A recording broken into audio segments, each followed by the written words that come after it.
Medium. This week's going to be a great show. We are talking about three masters in the concept of tax planning. That's Jeff Bezos, Donald Trump, and Peter Thiel. Now, you may not think these are masters in maybe other areas of their life. They may bother you in their form of communication. They're taking over the world or politics. Set that aside. But there are three lessons to be learned here. Welcome, everybody, to this week's episode of the Main Street Business Podcast with yours truly, Mark Kohler and the amazing Matt Sorensen. I got to come up with a better intro. I just do the same thing every week. It's just... Well, you can keep saying amazing every time. It's okay. Oh, okay. It's sure. It's true. Just add some other good stuff in there. Add some other. All right, fair enough. Good call. That was my co-host, Matt Sorensen, for those not watching on YouTube, but catching this on your favorite podcast channel or medium. Okay, let's get to our topic. Now, all right. Do you want to introduce our concept number one from Jeff Bezos? Now, what is the concept he has lived by, Matt, that if you want to save taxes and build wealth in America, what can we learn from Jeff Bezos? It's kind of a double strategy. It's a double concept. Sorry. Oh, it's a two-part concept? A two-part? It's a double. It's a double. Okay, I'll see where you're going with this. I know you got one too. Okay. If you've heard us maybe talk about how ProPublica reported how they pay 1% tax. How Bezos has paid 1% in tax. That's because his wealth has grown, and they're calculating that 1% on his wealth. No, well, we don't have a tax code based on building wealth. What Bezos has done is he's made money and he's built wealth. He's converted his income into assets. Amazon stock. All right. So as his assets grow and his wealth grows, he doesn't pay tax. None of us do that. You're building a rental real estate portfolio. You're investing in the stock market. You're buying GameStop or the S&P 500 or whatever you're doing. You're building assets over there. As those assets appreciate, you don't pay tax. Until you sell. Then again, there can be strategies to implement. Now, for those that don't know, and it's true, I mean, we can't just assume this, that Jeff Bezos is the CEO, founder, blah, blah, blah, of Amazon, which is now the largest corporation or most profitable corporation in the world. I don't know his total wealth. What is it? Is it? I mean, hundreds of billions. I don't know. Yeah. So the first point is, I guess, that, and I think this is important that Matt's talking about, is there's a wealth building concept. And there's also a tax saving concept, and it all revolves around the concept of, in my opinion, entrepreneurship. Now, some of those listening to this podcast or watching on YouTube are like, duh, I wouldn't be watching you guys if I didn't believe in entrepreneurship. But I know there's a good chunk of people that may have bounced onto this podcast that are like, okay, what are you saying? Quit my day job? Nope. Not saying quit your day job. But broaden your thinking or the scope of what you define as business to throw a lot larger or cast a wider net. Owning a rental property is owning business. Bezos started a company. Sure, it's consumed his life. It'll be the story of his life. But can you have a small business on the side that has no glass ceiling where you can build wealth, possibly tax deferred or tax free? Can you save taxes writing off things that you can't write off with your day job? The list goes on. And those are strategies, but it's under the concept of having some entrepreneurship in your life. Yeah. And if you think of the trifecta too, I just want to make another point on this. We talk about our trifecta. Explain the trifecta for the new listener. The trifecta has three parts to it. It has you and your trust at the bottom here, which just coordinates your estate plan. This is for estate planning purposes. Okay. But up top, you got two sides.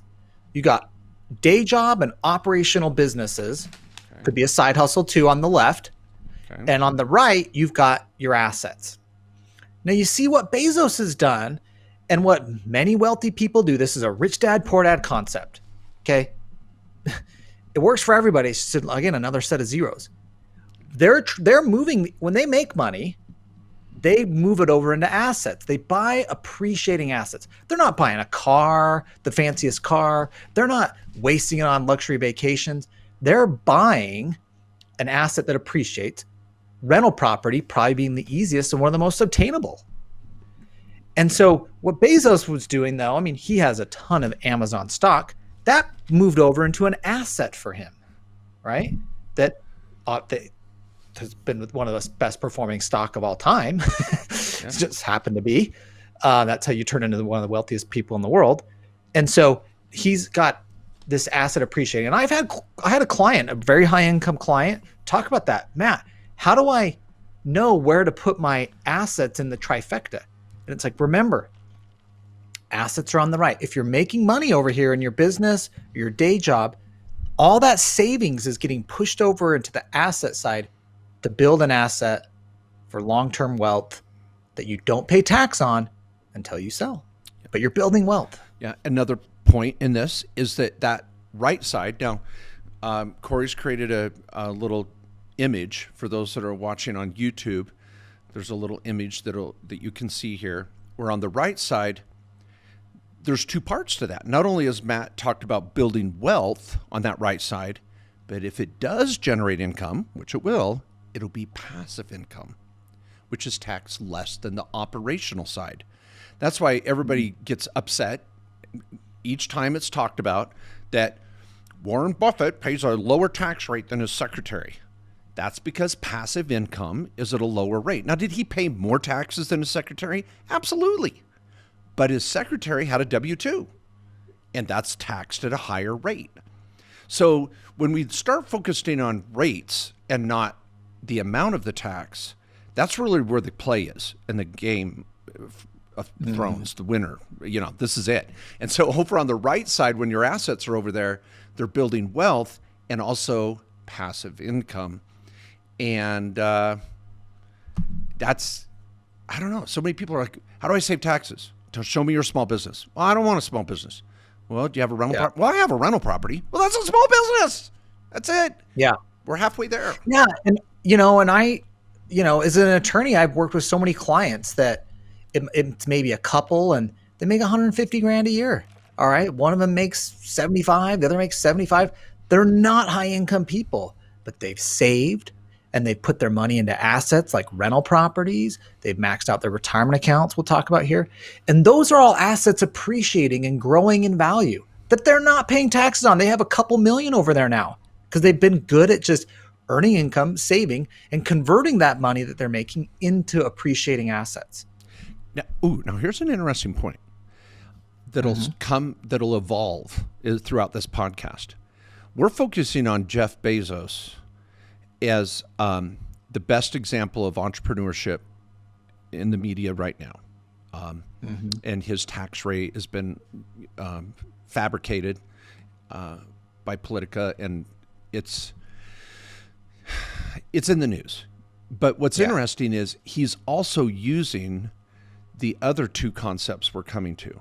All three people generally are going to be using these three strategies in concert. All strategies? I know you caught me. Now we're even.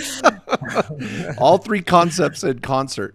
So Jeff Bezos is got it. So in summary, let's get all three on the table. So number one, Jeff Bezos. Yeah. What if anything we can encourage you to do? If you come to our tax law firm for analysis, you can schedule an hour, talk to one of our tax lawyers and say, build my trifecta. Let's go through my tax return. Tell me what I'm missing. You don't have to fire your accountant or fire your lawyer. Just come get a second opinion. And then you may say, oh my gosh, why aren't my professionals talking about this? Whatever. But we're just getting the info out there. But one of those key concepts is our team's going to say, do you have a small business? Are you writing off travel? Are you writing off the home office, the computer, the cell phone, all these little things? I just was at the Apple store today buying a present, and it's for a family member that is on the board of directors in my small business. I don't want to say too much because sometimes when my family listens to the show, most of the time they don't, but they might get this present. But this present is also got a business purpose because they help in the business. I wrote that whole thing off. Everything I buy at the Apple store is a write-off because we're going to use it in the business as well as for personal use occasionally. Note that IRS that I said that. So anyway, that's Jeff Bezos. Okay, number 2. Yeah. Okay, tell us about Donald Trump. Number 2, Donald Trump. It seems like his tax disclosure, just seems so long ago. It was like 12 months ago. So if you remember the story on Donald Trump's taxes coming out, the big story was how he has so much debt and he pays so little tax. This guy's an idiot. Well, yeah, he's an idiot. Okay. What do we know about Trump? He's a real estate guy, right? Down to at the end of the day, sure, he had a TV show. Sure, he sells suits and steaks that aren't that great. But Miss America, Miss World, this and all beauty pageants, whatever. Things you might know him for. But at the end of the day, where's his wealth? It's in real estate. Okay. It's an appreciating asset. He owns a lot of famous real estate out there that people know. But is he selling that real estate? No. Okay. Do you pay cash for that real estate? Yeah. Hell no. He's not paying cash for that real estate. Okay. He's using debt. Trump is, if he's a master at anything, I mean, he may be masters at many things. I don't want to get into politics here, but he's definitely a master of debt. All right. And how to leverage his real estate portfolio to buy and build more properties and to suck out equity in the properties when he needs money. Rather than selling the property if he needs money, I'll just take a loan out. If real estate's appreciating, in the last few years, it's been an excellent appreciation. But if debt's only at 3-5%, real estate's appreciating at a much higher rate, not to mention the cash flow he's probably making on it. So he's using these assets and the debt on it as a way to strip out the equity, because when you take debt against an asset, that's not income. You don't sell the asset. You've not realized a gain, but you're getting the benefit of that value and appreciation that you can use today in your life. Yeah. And this is where we have to address the word debt. Now, Dave Ramsey has saved the lives of, I would argue, millions of Americans. He's affected my life and Matt's life in a positive way. We, as a firm, took our team through the Financial Peace University course, 5 or 6 years ago, and we loved it. I had all my kids do it, and but what we're saying does not fundamentally go against Dave Ramsey's teachings. Dave Ramsey is against debt that's useless. Debt for personal use or travel or emergencies or personal property, going into debt excessively. That's his first real message. Don't get into debt, pay off your debt, and then save. I mean, that's really Dave Ramsey's core principle. Then he took it to a new level and said, all debt's bad and all credit cards are bad. Cut up your credit cards, never worry about a FICO score again. Now, I thought that was a little extreme, and I've argued against that point, but only in this way.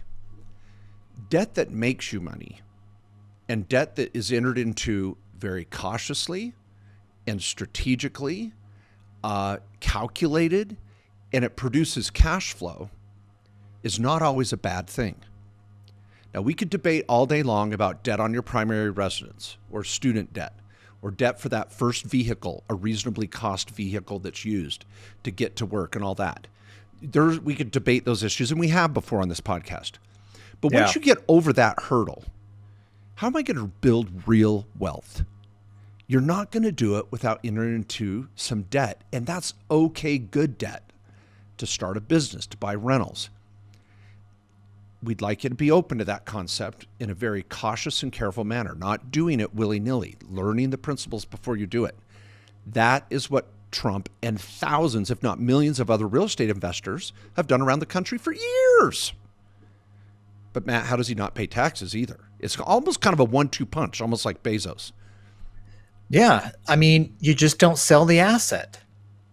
Why sell it? Or maybe if you sell it, you can do a 1031 exchange. There's all these, buy a bigger property. There's a lot of little strategies in there, and that's on the chopping block apparently in Biden's tax proposal. But this is a tried and true method. And even Bezos, Yeah, before you go on too far, and I was setting you up and you didn't go there. I know you've got a point that I know where you're going and we need to talk about it.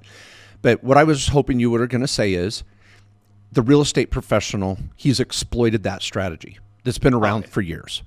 Because some of you may say, well, he made money with The Apprentice. He's made money with all these beauty pageants in his jewelry chain, his store chain, and blah, blah, blah, blah, blah. Well, yes, but the depreciation from that real estate offsets income from other sources if your primary occupation is as a real estate developer, a real estate investor, a contractor. And he is. So not only is he building that wealth, he's using the depreciation and the losses from that real estate that he leveraged with debt to offset his other income. So he ends up paying zero tax. Everybody in America's pissed off. All my real estate clients are like, shh, shh, shh, shh. Let's not make a big deal about this because I'm doing it too. That's sorry, am I being? It's good for the economy. It doesn't hurt the America. Should I start whispering into the Grows the economy, benefits everybody, hurts no one. I'm giving Matt the heebie-jeebies. Guess what? Best. Grows the economy.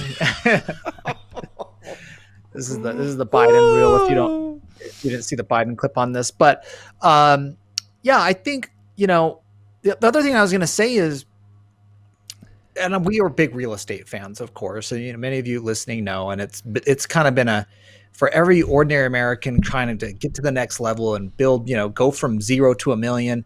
Real estate's the number one way people really do that. Get a good job, get a good income, start a good little small business. That's how you really become the millionaire.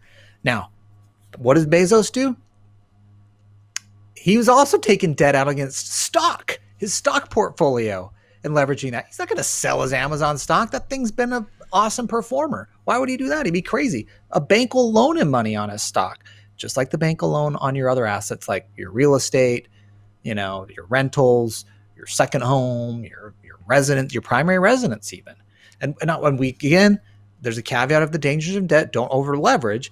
But if you're doing it to grow your assets, to create more income, to build wealth, that's an awesome concept to consider. Yeah. And I would, let's add just one last, or I'll throw out one more caveat, and then Matt, you can introduce our third player in this series, Peter Thiel. But I was having a conversation with someone the other day that they're in their 60s, late 60s, and they were going to go into more debt to acquire more real estate. And they already had a pretty darn good portfolio, and they had passive income, and they were doing okay. And I drilled down on them and said, "Why are you buying this?" "Well, I want to leave it for the kids, and I think it'd be a nice legacy to have this property." And I said, there's a point we're going into debt as you get older. We do taper off because we want to really die closing the coffin and flipping out our last quarter. I don't want to go be leveraging and going into debt at age 75. So the older you get, the more your debt load will go down and your passive income will go up. So there's kind of this crescendo through life. We're going to acquire, use debt strategically, build cash flow. And then maybe it's in your 50s or 60s. Maybe it is in your 60s or 70s, whatever it works for you. But there's a point when you start to want to really focus on paying down that debt so you have less concern as you get older, which is a typical apprehension and fear of older folks. And I know my parents went through that. And so we're not saying die with a ton of debt either. And everybody's different, but be open to it. Is that okay? Yeah. Love it. Okay. All right. Player number 3. Concept player number 3. Okay. Peter Thiel. All right. This one we're going to call opportunity shifting. This is a little term Marx used that I think is perfect for Peter Thiel. Now, there's a number of investments he made in his self-directed Roth IRA. My book in 2018 talks about it. Okay. I talk about this in my book, and now ProPublica's got some stuff out there and everyone else is talking about it. But when let's tell the story. And if you've seen The Social Network, the movie Social Network with like Jesse Eisenberg that plays Mark Zuckerberg. And there's a scene in there where they're this startup. They've been bootstrapping it. Eduardo Savron's family had been funding most of it. They're like, okay, we need a real investor now to do this, take this business to the next level. They run into Peter Thiel, who would have been a well-known tech person, one of the co-founders, along with Elon Musk and a lot of other famous people of PayPal. And they said, we want you to invest in Facebook. We needed like $500,000. I forgot how much it was, but it's like, we need to really make this a legit, real company. And we need real money to do this. We can't just get our college friends and have them program for pizza and stuff on the weekends. Like, we need to be a real company. All right. So it's like, okay. So they get Peter Thiel and they say, and he's like, apparently he loved the idea because he puts in money, but he didn't just put in any money.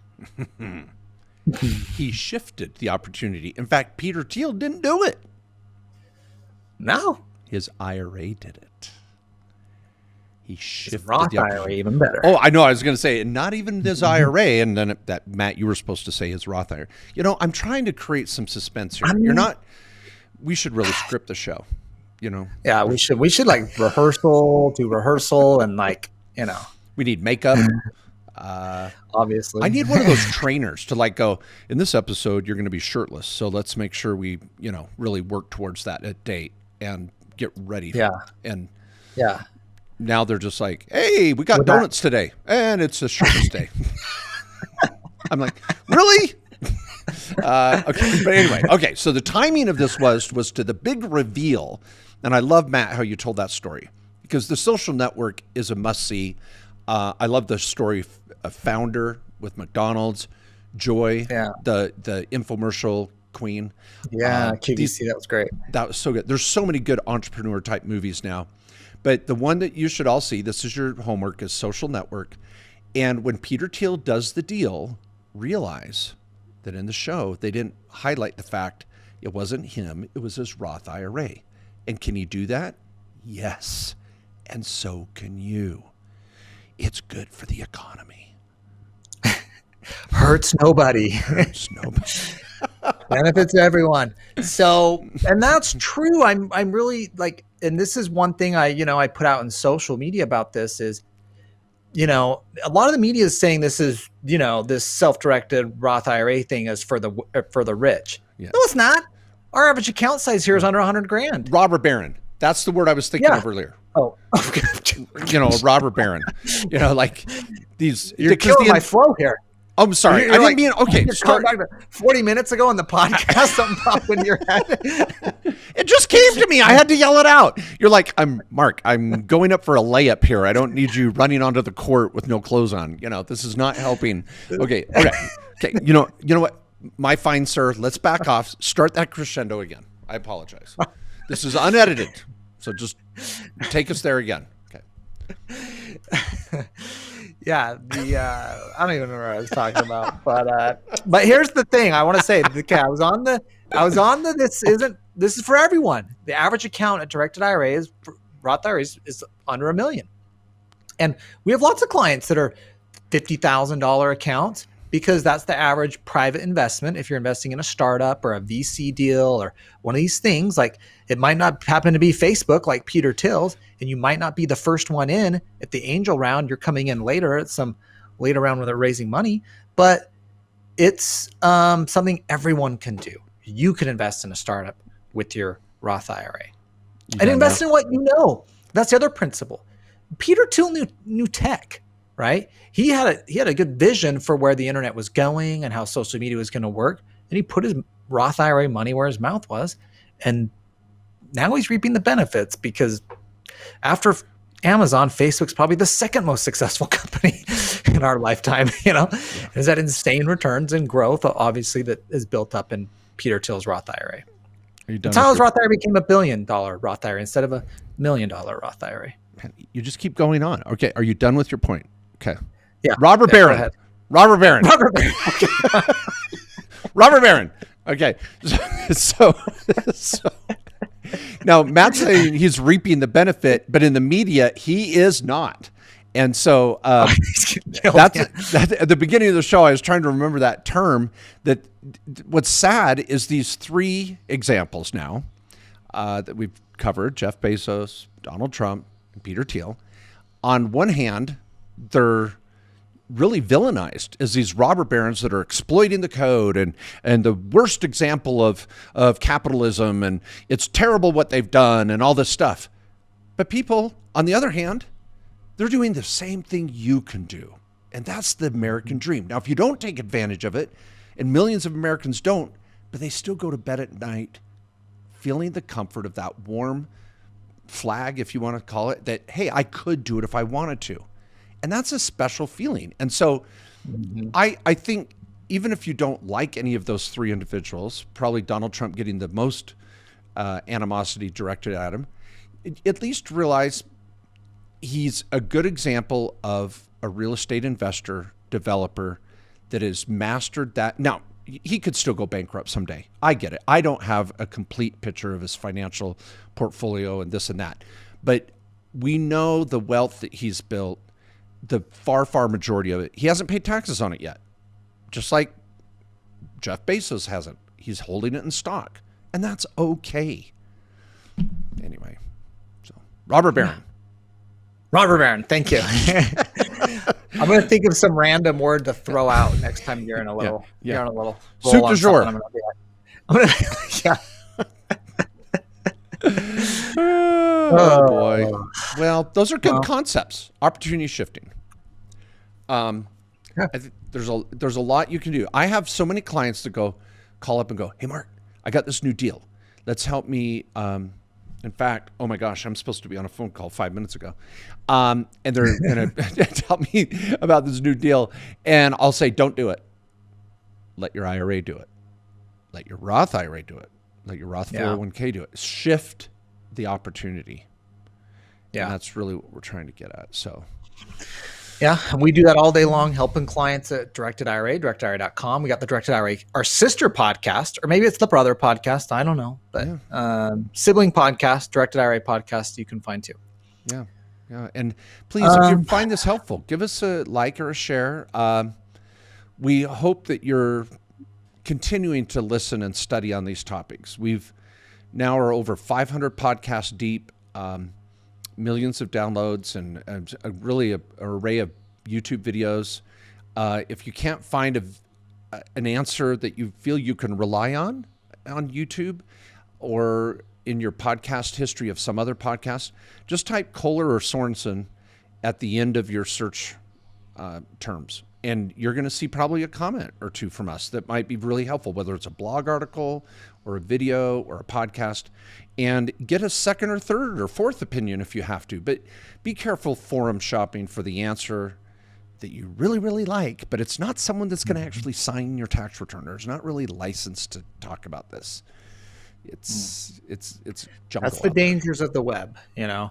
And when you're like, an hour deep in Reddit forum, you might want to be careful on who you're relying on. But thanks, of course, for being here. Make sure you're signed up for the newsletter as well, which you can do at mainstreetbusiness.com. Stay in touch with us on what's going on, articles going out. I just wrote an article on PPP forgiveness window. It'll be up on Entrepreneur soon. Just a heads up on that for those of you that got first draw loans in 2020. You were part of the first round. Your payments are going to start being due if you haven't gotten forgiveness yet. Like, you're going to start paying payments next month. Yeah. So make sure you got your ducks in a row on that and you've got forgiveness requested. I would just propose, Matt, and I think our listeners are asking this, we need to do a webinar dedicated to the PPP loan forgiveness deadlines approaching. Yeah.